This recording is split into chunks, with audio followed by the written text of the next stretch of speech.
Question number 4 में देखो क्या दे रखा है।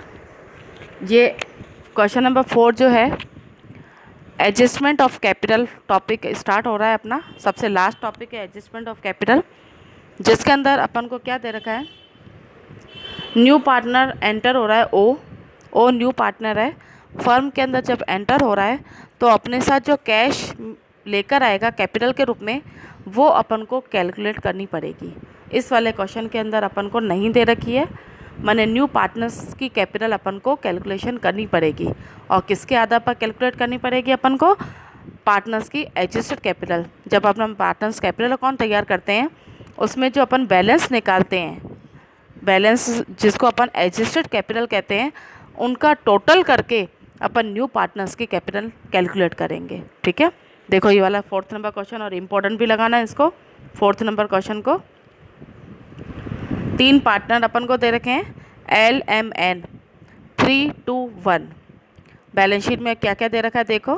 बैंक है अपने पास 28,000, debtors 40,000, stock 220, investment 60, furniture 20, machinery 70, P&L 12,000। अब यहाँ पर P&L अपन को जो एसेट साइड दे रखा है इसको अपन लॉस बोलते हैं। क्या बोलते हैं? Loss, LOSS, loss. इसको भी अपन को डिवाइडेशन करना पड़ेगा, डिस्ट्रीब्यूशन करना पड़ेगा ओल्ड रेशो के अंदर। उसके बाद जनरल रिजर्व लायबिलिटी में क्या क्या दे रखा है, क्रेडिटर जनरल रिजर्व 42,000, इसका भी डिवाइडेशन होगा। कैपिटल तीनों की दे रखी है, L, M और N की। इन्फॉर्मेशन में क्या दे रखा है, इन्होंने O को न्यू पार्टनर बनाए गए हैं, और न्यू रेशो अपन को दे रखा है 2, 2, 1, 1 चारों का। ओल्ड रेशो भी दे रखा है, न्यू रेशो भी दे रखा है। अपन को सेक्रीफाई रेशो कैलकुलेट करना पड़ेगा। ठीक है, वर्किंग नोट में बता ही दिया है मैंने आपको। इसमें क्या क्या इन्फॉर्मेशन है, फर्स्ट है goodwill of the firm was valued 180,000। नई फर्म की गुडविल 1,80,000 है। ओ अपनी गुडविल जो है, प्रीमियम का जो अमाउंट है वो कैश में लेकर आ रहा है। नेक्स्ट पॉइंट दे रखे third, the market value of investment was 36,000। इसका मतलब है कि इन्वेस्टमेंट की मार्केट वैल्यू अब 36,000 पहुँच गई है, जबकि पहले कितनी थी इन्वेस्टमेंट की वैल्यू बैलेंस शीट के अंदर? 60,000। बैलेंस शीट के अंदर 60,000 दे रखी है, और अब इसकी वैल्यू हो गई 36,000। तो वैल्यू कम हुई या बढ़ गई? कम हुई है ना। कितनी कम हुई? 24,000। तो अपन ने इन्वेस्टमेंट लिख दिया, रिवैल्यूएशन के अंदर इन्वेस्टमेंट लिख दिया 24,000। आगे नेक्स्ट पॉइंट क्या दे रखे अपन को, machinery will be reduce to 58,000। Machinery की वैल्यू 58,000 रिड्यूस हुई है, और यहाँ पर मशीनरी अपन को कितनी दे रखी है? 70,000। माने कितने थाउजेंड कम हो गई? 12,000 मशीनरी की वैल्यू कम हो गई। तो मशीनरी में अपन 12,000 लिखेंगे टू तरफ रिवॉल्यूशन के अंदर।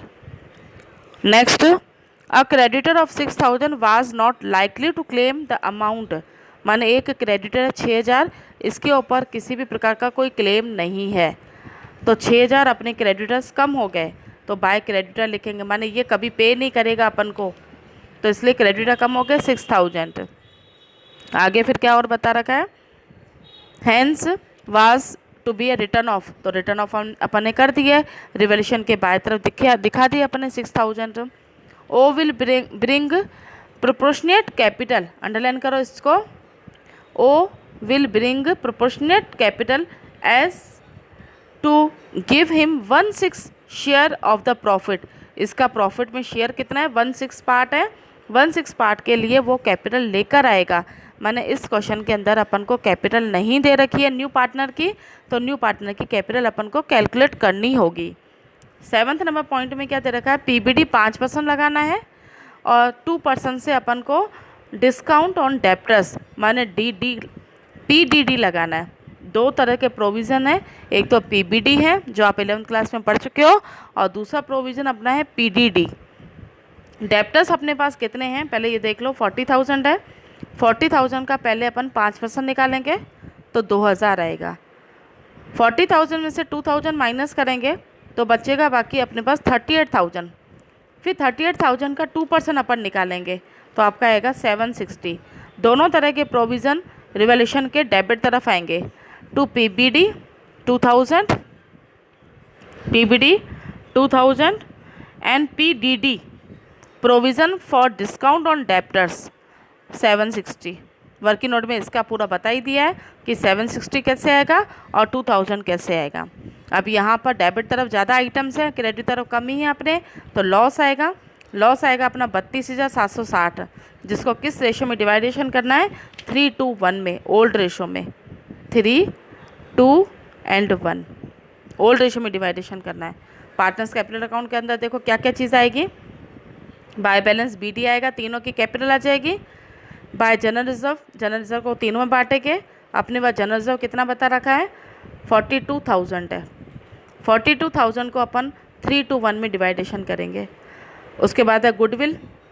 अब गुडविल कैसी आई, 30,000 रुपये अपन को दे रखी है क्या, 30,000 नहीं ना, अपन को कैलकुलेट करनी पड़ेगी। कैसे, अपन को 1,80,000 टोटल फर्म की गुडविल है, उसका 1/6 पार्ट निकालेंगे तो 30,000। पूरा का पूरा जो सेक्रीफाइड है वो सिर्फ एल ने ही किया है। अभी आप वर्किंग नोट में देख लेना कि सेक्रीफाइड रेशो कैसे आएगा, तो पूरा का पूरा सेक्रीफाइड एल ने किया है, तो पूरी की पूरी गुडविल एल को ही मिलेगी, 30,000 रुपये। ठीक है। उसके बाद बाय कैश लिखा हुआ है 53,448, ये बाद में कैलकुलेट करके आएगा, किस तरह से कैलकुलेशन होगा वो बाद में बताऊंगी। फिलहाल आप बाय कैश लिख के जगह छोड़ दो। उसके बाद 2 P&L लिखेंगे। P&L का मतलब है कि रिवॉल्यूशन लॉस आएगा 2 तरफ, नहीं ये P&L वो है जो अपन को बैलेंस शीट के अंदर दे रखा है। P&L लॉस जो है अपने पास 12,000, उसको डिवाइडेशन करेंगे किस रेशो में, 3:1 में। नेक्स्ट रिवॉल्यूशन लॉस आएगा जो अपन रिवॉल्यूशन के अंदर निकाल चुके हैं, और बाकी बैलेंस आ जाएगा। सबसे पहले आपको बैलेंस तीनों का निकालना है। अभी ओ को कुछ नहीं करना है, ओ को छोड़ दो, खाली ब्लैंक ही छोड़ दो, सब बाय कैश लिख दो ओ के लिए। सबसे पहले LMN की एडजस्टेड कैपिटल निकालेंगे, 148,620। नेक्स्ट है 79,080, एन की है 39,540। ठीक है, ये एक बहुत काम की चीज़ है जो अपन ने अभी कैपिटल निकाली है। इसी के आधार पर इन तीनों को ऐड करेंगे। इन तीनों को ऐड करने के बाद जो कैपिटल अपन ओ की निकालेंगे, इसी के आधार पर ही निकलेगी। अब सबसे पहले वर्किंग नोट के अंदर आ जाओ, उसके बाद फिर मैं आपको बैलेंस शीट समझाऊंगी। पहले वर्किंग नोट आ जाओ।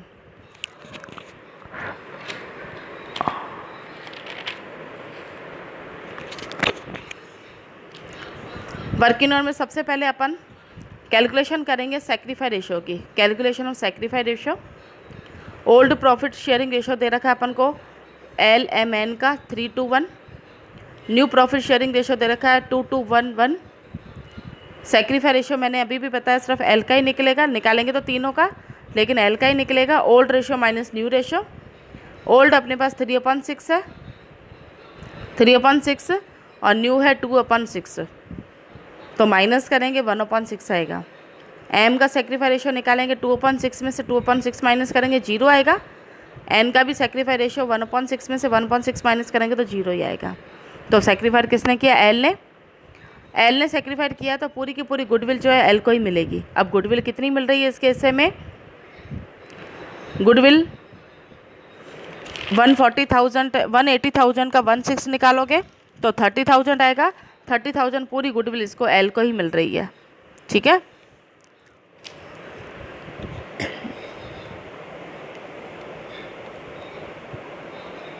ओज गुडविल 180,000 अपॉन 1/6 तो 30,000 की पूरी गुडविल एल को मिल रही है। फिर जनरल रिजर्व अपन को क्वेश्चन में दे ही रखा है 42,000 है। डिस्ट्रीब्यूशन करेंगे 3:1 में। इसी तरह से P&L को भी डिस्ट्रीब्यूशन करेंगे। P&L वाली पॉइंट मैं लिखना भूल गई हूँ, तो आप लिख लेना। 3rd नंबर पॉइंट या 4th नंबर पॉइंट जैसे भी करके लिखोगे, तो 3rd नंबर पॉइंट आप P&L की करके लिखना। P&L लॉस जो अपन को बैलेंस शीट के अंदर दे रखा है। उसके बाद PBD देखो कैसे निकलेगा। 40,000 का 5% बताया 2,000। 40,000 में से 2,000 माइनस करोगे 38,000 आएगा। रिमेनिंग डेप्टर्स 38 के ऊपर 2% से PDD लगाओगे, provision for discount on debtors. 38 के ऊपर 2% लगाओगे 760 आ जाएगा। ठीक है, ये अपन को 2,000 और 760 ये रिवॉल्यूशन के अंदर दिखाना है। रिमेनिंग डेप्टर्स कितने आएंगे, 38 में से भी 760 PDD के लिए निकाले गए, बाकी 37,240 ये सीधे अपन बैलेंस शीट के अंदर लिखेंगे BS के अंदर। 37,240 ये पूरा बी एस के अंदर आएगा, B/S बैलेंस शीट।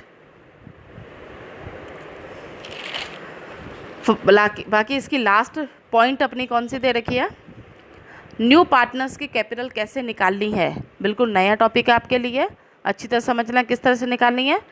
सबसे पहले अपन एडजस्टेड कैपिटल लेंगे। कहाँ से लोगे adjusted capital, partners capital account का जो अपन आंसर निकाल के छोड़ रखा है LMN 148,260 620 79,080 39,540 इन तीनों को अपन ऐड करेंगे तो 2,67,240 आएगा। ठीक है, अब आगे अपन चलते हैं। Let firm's profit is equal to 1, जिसमें ओ का रेशो कितना बता रखा था 1/6। 1 में से 1/6 माइनस करेंगे तो 5/6। ये 5/6 के अंदर 3 पार्टनर्स ऐड है, कौन कौन से, L, M एंड N। ये लिखना साइड में 5/6 के साइड में लिखना LMN, ये तीनों का रेशो है। अब देखो कैसे लिखा जाएगा। सबसे पहले इसका रेसिप्रोकल करना पड़ेगा अपन को। रेसिप्रोकल का मतलब है उल्टा करना पड़ेगा 5/6 को, 6 ऊपर एंड 5 नीचे। सबसे पहले उन तीनों की कैपिटल लिखेंगे। ये तीनों की कैपिटल किसके बराबर है, 5 के बराबर है, और 6 को उल्टा कर दिया, ऊपर कर दिया। ओ की कैपिटल अपन को निकालनी, ओ का रेशो क्या है 1/6। सेम वही चीज़ लिखी है, पहले कैपिटल लिखा, रेसिप्रोकल रेशो लिखा 6/5, और ओ का रेशो अपने पास दे रखा है 1/6। 6 से 6 में कैंसिल हो जाएगी, 5 की टेबल से इसको कैलकुलेट करेंगे, 5 से डिवाइड करेंगे इसको, तो अपना आंसर आएगा 53,448। ये न्यू कैपिटल कहलाएगी। क्या कहलाएगी, न्यू कैपिटल कहलाएगी ओ की। अब इसको कहाँ मेंशन करना है बताओ, पार्टनर्स कैपिटल अकाउंट के बाएं तरफ जो अपन बाय कैश लिखी थी वहाँ पर अपन 53,448 लिखेंगे। अब आ जाओ अपना partners capital account, partners capital account निकालो।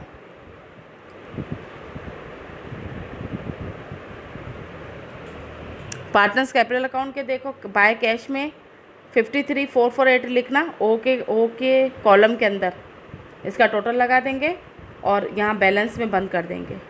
ठीक है, अब बैलेंस शीट आ जाओ।